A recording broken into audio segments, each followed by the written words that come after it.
This is the kind of business that you need a passion. And even with passion, sometimes passion die. You need to rejuvenate. So when the season comes, you need to see some things that make you like, wow. For instance, this is the fall season. When the designers send in their collection, I got to get real rubbed up. Because of how the collection look, I could get excited. Oh, I know I could do real well with this. I could do awesome with that. That's the whole idea. So when you transfer excitement to the buyer, because when she comes now and I start showing the collection, wow, of course she's gonna get excited too. Well, as younger, I always had a passion for clothes. I always had a passion to be different. What is uncomfortable for most people to walk and be different is comfortable for me to be. I guess that was the artist within me. But as far as making a statement, in terms of clothing wise, that was where my passion is. When I got into the industry, realized that that was a passion that I could transfer even into others. I got to say straight out that I felt a calling to be in wholesale, and I stepped out in wholesale. I found out too that I was good at it. In the wholesale end, about a little over 12 years now. What I do look for in a designer is one who's not afraid to pull out the design concepts in which they have within them. So I look for those who don't want to align themselves with others, but want to be true to themselves.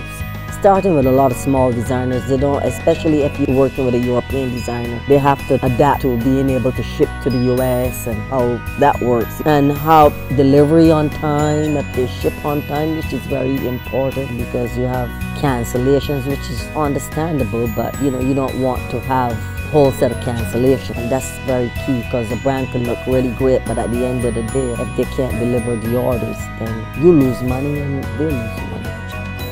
Well, what's popular is the mass is always going to be the mass market. That's there. That's not what I'm interested in. Looking for that radical revolution. The baby boomers, they don't want to be aligned with anything else. They'll have their own mindset. That's the market that I actually sell to.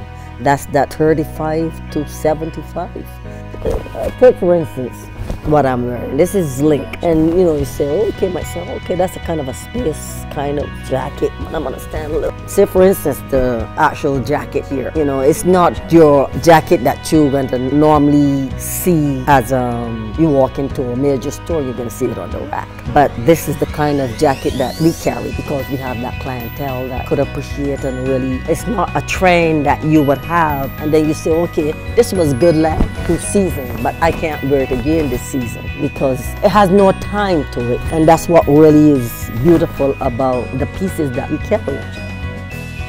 When I see the smile and the excitement in their face, then I know. And it makes me happy, not only in terms of registering, in terms of sales, but it's to know that I am doing a job in terms of serving my clients. So that's key. That's very, very key. Because as long as I can keep them happy, it's easier to keep what you have than to get a new customer. As you build, I mean, we go into the markets and we look for new clients, but we don't want to lose what we have. So you want to know that you continue to keep that customer, serve that customer. And once she buys and she goes back, and she's able to sell her clients, of course she come in again looking. When you sell a store, you have to protect that store. You have to look out for that buyer. It's a marriage between the two. I think that's very important as a way to build that credibility. Specialty stores have to remain special. You have to stand out.